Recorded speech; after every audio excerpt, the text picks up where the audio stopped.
আমার ভাগ্নেকে ছোট মনে করে আমি তার সব কাজই নিজের হাতে করে দিতাম।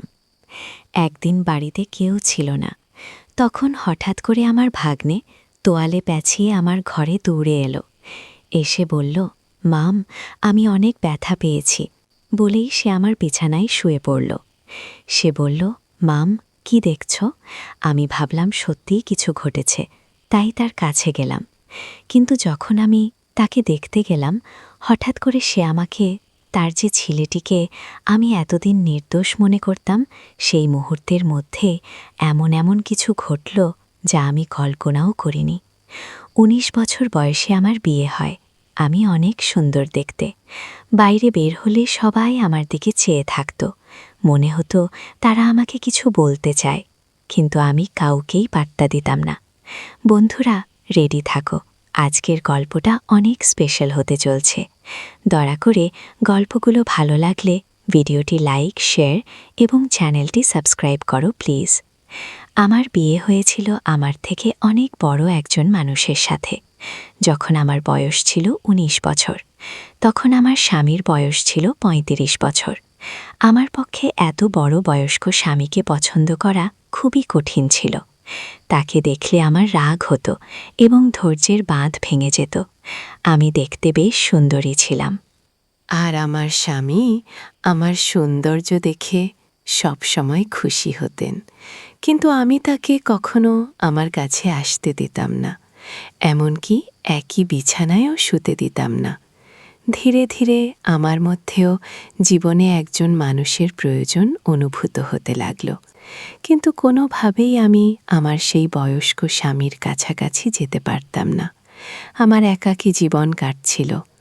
এমন সময় হঠাৎ করে আমার নন্দের ছেলে, অর্থাৎ আমার ভাগ্নে আমাদের বাড়িতে এলো। তার নাম ছিল কুনাল। আমি কুনালকে প্রথমবারের মতো দেখছিলাম, কারণ সে আমাদের বিয়েতেও আসতে পারেনি। সেই সময় সে হোস্টেলে ছিল এবং তার পরীক্ষা চলছিল। বাড়িতে আসার পর কুনাল পরিবারের সবার সাথে কুশল বিনিময় করছিল। তারপর সে আমাকে আলিঙ্গন করল, যা দেখে আমার স্বামী একটু বিরক্ত হয়ে উঠল।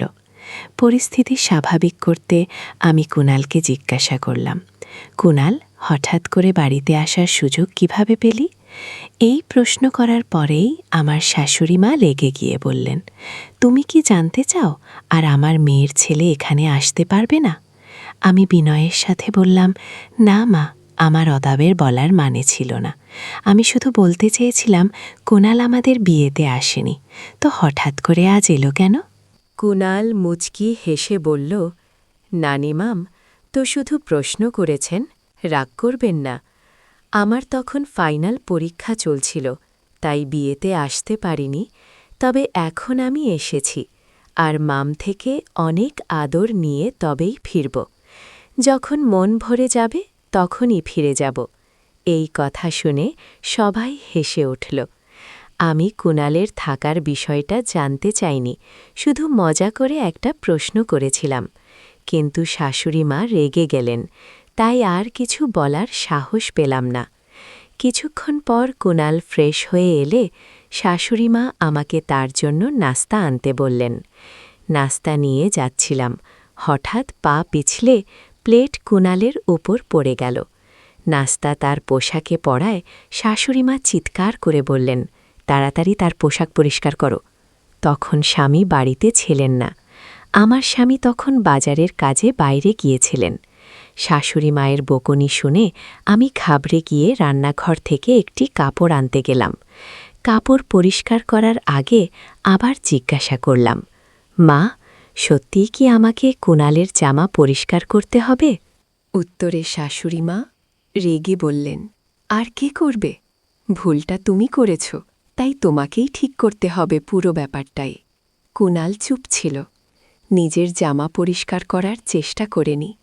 জামা পরিষ্কার করতে গিয়ে আমি একটু অস্বস্তি বোধ করছিলাম। কুনাল নিজেই পরিষ্কার করতে পারত, কিন্তু সে দাঁড়িয়ে আমাকে কাজটা করতে বলল।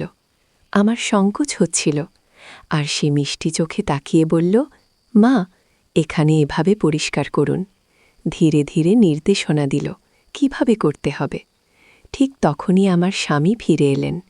এবং আমাকে এই কাজ করতে দেখে রেগে বললেন, তুমি এটা কেন করছ?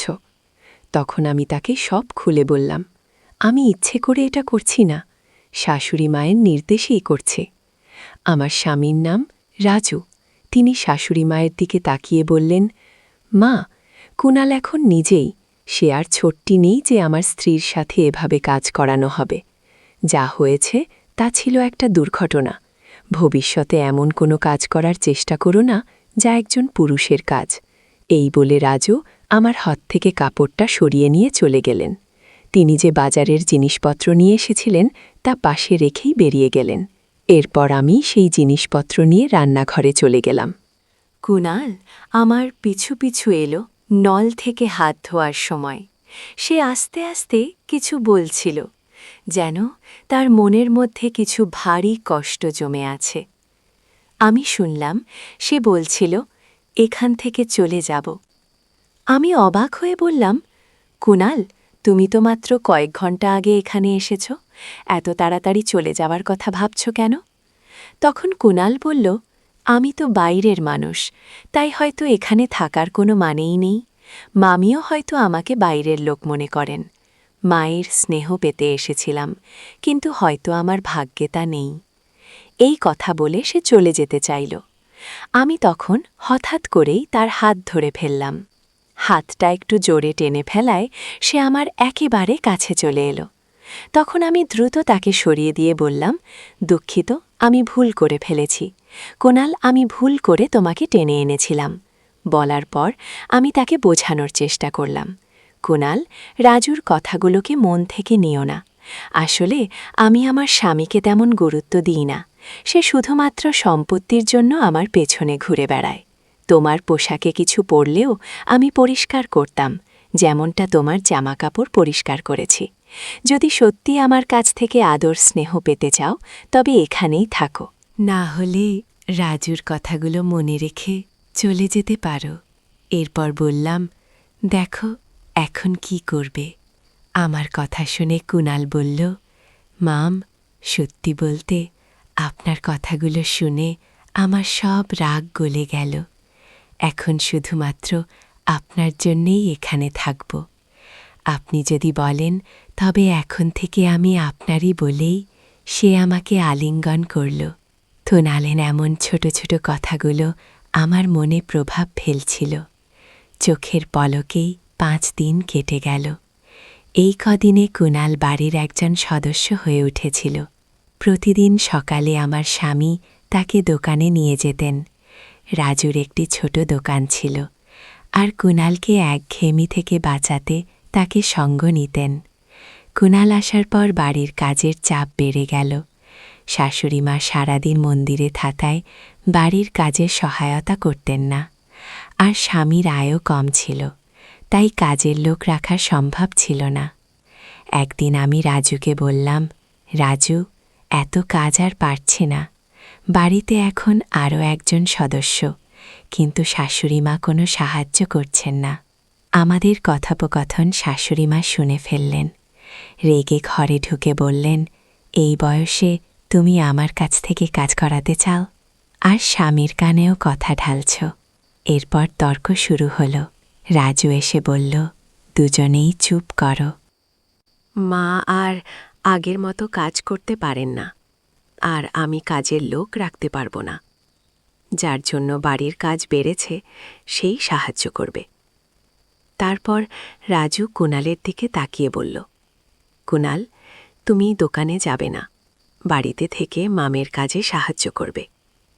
স্বামী তার দায়িত্ব থেকে মুক্তি পেতে নিজের ছোট ভাইপুকে আমার সাথে বাড়িতে একা রাখার সিদ্ধান্ত নিয়েছিল।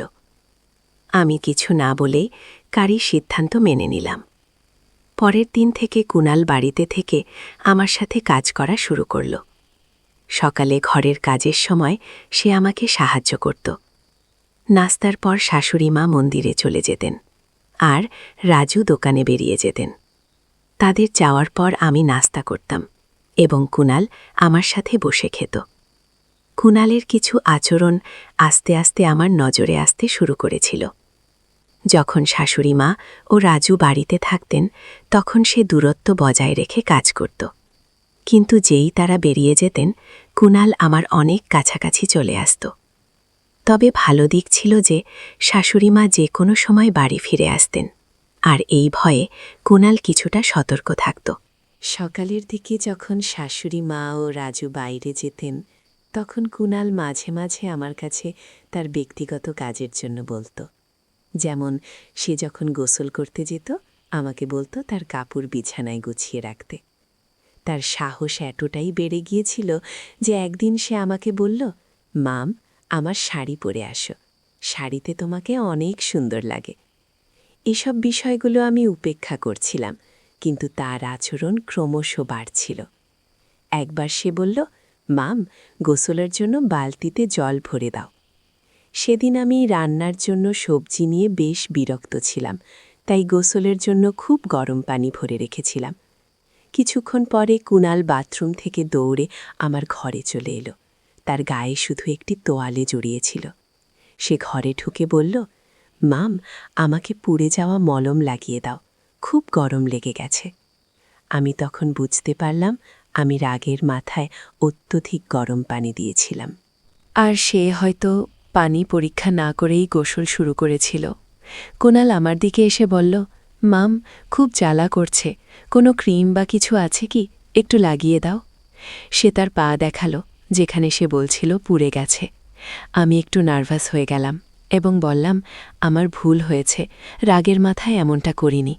আমি কুণালকে বললাম, আমার উচিত ছিল না এত গরম পানি সেখানে রাখা, কিন্তু তুমিও তো আগে দেখে নিতে পারতে পানিটা কতটা গরম। কুণাল হেসে বলল, এসব বাদ দাও, আগে আমার পায়ের দিকে দেখো। আমি তখন লজ্জা অস্বস্তিতে আস্তে আস্তে তার পায়ের তোয়ালেটা সরাতে লাগলাম। দেখি তার হাঁটুর উপরে কিছুটা জ্বলে গেছে। একজন তরুণ ছেলেকে স্পর্শ করতে গিয়ে আমি একটু অস্বস্তি বোধ করছিলাম।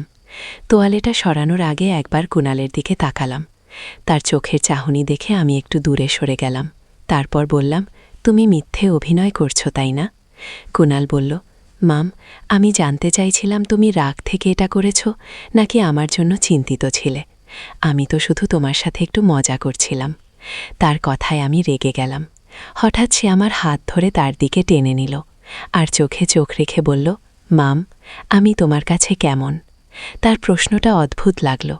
আমি বললাম, কুণাল, এটা তুমি কি করছো? আমি তোমার মাম, এটা ভুলে যেও না। আমার হাত ছেড়ে দাও, না হলে আমি চিৎকার করব। কুণাল ঠান্ডা মাথায় বলল, মাম, তুমি মাইক নিয়েও চিৎকার করো, তোমার স্বামী শুনতে পাবে না, কারণ তাকে তুমি এমন দুধ খাইয়ে দিয়েছ যাতে ঘুমের ওষুধ মেশানো। আমি সব কিছু দেখেছি, আর আমার মোবাইলেও সেই ঘটনার রেকর্ড আছে। কুণালের কথাগুলো শুনে আমি হতবম্ব হয়ে গেলাম। তার মোবাইল স্ক্রিনে আমি নিজেকে দেখতে পেলাম, যেখানে দেখা যাচ্ছে আমি রাজুর দুধের গ্লাসে ওষুধ মেশাচ্ছি। সে বলল, মাম, একবার ভাবো যদি মাম্মা এই ভিডিও দেখে ফেলে তাহলে কি হবে? আমি প্রতিদিন রাজুর দুধের গ্লাসে চুপিসারে ঘুমের ওষুধ মেশাতাম। কুণাল সেই ঘটনা ভিডিও করে আমাকে ব্ল্যাকমেইল করতে শুরু করল এবং আমার সাথে ঘনিষ্ঠ হওয়ার চেষ্টা করতে লাগল। এতটা ধরতে হবে তা আমি ভাবতেও পারিনি। তখন আমার কাছে মিষ্টি কথা বলে তাকে শান্ত করা ছাড়া আর কোনো উপায় ছিল না। তাই আমি কুণালের কাছে গিয়ে তার গলায় হাত রেখে বললাম, কুণাল, আমি তো শুধু তোমার সাথে মজা করছিলাম।